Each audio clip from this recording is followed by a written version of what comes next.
ಮಾನ್ಯ ಸಭಾಧ್ಯಕ್ಷರೇ, ಮಾನ್ಯ ಸಚಿವರು ಉತ್ತರವನ್ನು ಒದಗಿಸಿದ್ದಾರೆ. ಈಗ ರಾಜ್ಯದಲ್ಲಿ 125 ತಾಲೂಕು ಕ್ರೀಡಾಂಗಣಗಳಿದ್ದಾವೆ. ಕಳೆದ ಹಿಂದಿನ ಸಾಲುಗಳಲ್ಲಿ ಸುಮಾರು 61 ಕೋಟಿ 17 ಲಕ್ಷನ ಸ್ಟೇಡಿಯಂ ಡೆವಲಪ್ಮೆಂಟ್ಗೆ ಬಿಡುಗಡೆ ಮಾಡಿದ್ದೀವಿ ಅಂತ ಹಿಂದಿನ ವರ್ಷಗಳಲ್ಲಿ ಹೇಳಿದ್ದೀರಿ. ನನ್ನ ಒಂದು ಪ್ರಶ್ನೆಗೆ ಒಂದು ಸಮರ್ಪವಾದಂಥ ಉತ್ತರ ಇಲ್ಲ. ಮೂರನೇ ಇದರಲ್ಲಿ ಶೌಚಾಲಯವನ್ನ ನಿರ್ಮಾಣ ಆಗಿದೆ ಚನ್ನರಾಯಪಟ್ಟಣ ತಾಲೂಕಿನ ಕ್ರೀಡಾಂಗಣದಲ್ಲಿ ಅಂತ ಕೊಟ್ಟಿದ್ದೀರಿ. ಅದು ನಿರ್ಮಾಣ ಆಗಿಲ್ಲ. ಮಾನ್ಯ ಸಚಿವರ ಗಮನಕ್ಕೆ ತರಲಿಕ್ಕೆ ಬಯಸ್ತಾ ಇದ್ದೇನೆ. ಅದ್ರ ಜೊತೆಯಲ್ಲಿ ಪ್ಯಾರಾ ಒಲಿಂಪಿಕ್ಸ್ ಮತ್ತು ಏಷ್ಯಾಡ್ನಲ್ಲಿ ನಮ್ಮ ದೇಶದ ಕ್ರೀಡಾಪಟುಗಳು ಹೆಚ್ಚಿನ ಪದಕಗಳನ್ನು ಗಳಿಸಿರ್ತಕ್ಕಂಥದ್ದು ನಮ್ಮ ದೇಶದ ಒಂದು ಹೆಮ್ಮೆಯ ಸಂಕೇತ.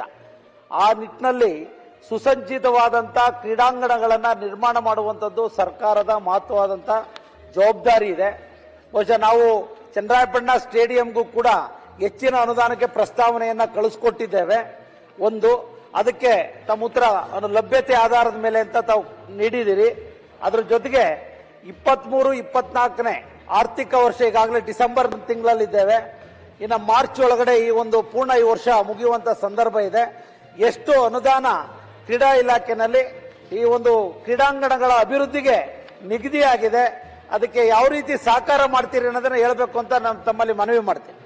ಈಗ ಚನ್ನರಾಯಪಟ್ಟಣ ನಗರದಲ್ಲಿ 1 ಲಕ್ಷಕ್ಕಿಂತ ಕೂಡ ಹೆಚ್ಚು ಪಾಪ್ಯುಲೇಷನ್ ಇದೆ, ಅತಿ ಹೆಚ್ಚು ಇನ್ಸ್ಟಿಟ್ಯೂಷನ್ಸ್ ಇದೆ, ಅಲ್ಲಿಗೆ ಇನ್ಫ್ರಾಸ್ಟ್ರಕ್ಚರ್ ಕೊರತೆ ಇದೆ. ಸರ್, ದಯಮಾಡಿ ಪ್ರಸ್ತಾವನೆಗೆ ಈ ಸಾಲಿನಲ್ಲಿ ಒಂದು ಪುರಸ್ಕಾರ ಮಾಡಿ ಹೆಚ್ಚಿನ ಅನುದಾನ ಒದಗಿಸಬೇಕು ಅನ್ನೋದು ನನ್ನ ಒತ್ತಾಯ ತಮಗೆ. ಖಂಡಿತವಾಗಿ ತಾವು ಕೇಳಿದಂತ ಇದಕ್ಕೆ ತಾಲೂಕು ಮಟ್ಟದಲ್ಲಿ ಕೂಡ ಅಭಿವೃದ್ಧಿ ಮಾಡಬೇಕಂತ ಹೇಳಿನೇ ಕೂಡ ಈಗ ಪೂರಕವಾಗಿ ಹಣಕಾಸು ಎಷ್ಟಿದೆಯೋ ಅದನ್ನ ಅನ್ಫಿನಿಶ್ಡ್ ಆಗಿ, ಅಂದ್ರೆ ಇವತ್ತು ಸುಮಾರು 16 ವರ್ಷಗಳಿಂದ ಯಾವ ನೆನಗು ಬಿದ್ದಿದ್ವೋ ಅದನ್ನ ಫಸ್ಟ್ ಮುಗಿಸ್ಬಿಡ್ತೀವಿ. ಅಲ್ಲ, ಮಾನ್ಯ ಸಭಾಧ್ಯಕ್ಷ ಮೂಲಕ ಮತ್ತೊಮ್ಮೆ ತಮ್ಮಲ್ಲಿ ಮನವಿ ಏನಂದ್ರೆ ಸರ್, ಒಂದು ನಿಮಿಷ ಸರ್ ಹೇಳಿ. ಯಾಕೆಂದ್ರೆ ಕ್ರೀಡೆ ಹೆಚ್ಚಿನ ಆದ್ಯತೆ ನೀಡುವಂತದ್ದು ಸರ್ಕಾರಗಳ ಜವಾಬ್ದಾರಿ. ಖಂಡಿತವಾಗಿ ಇವತ್ತಿನ ದಿನಗಳಲ್ಲಿ ನಮ್ಮ ದೇಶದ ಒಂದು ಶೈಕ್ಷಣಿಕ ಕ್ರೀಡಾ ಪ್ರಗತಿ ಆಗ್ತಾ ಇದೆ.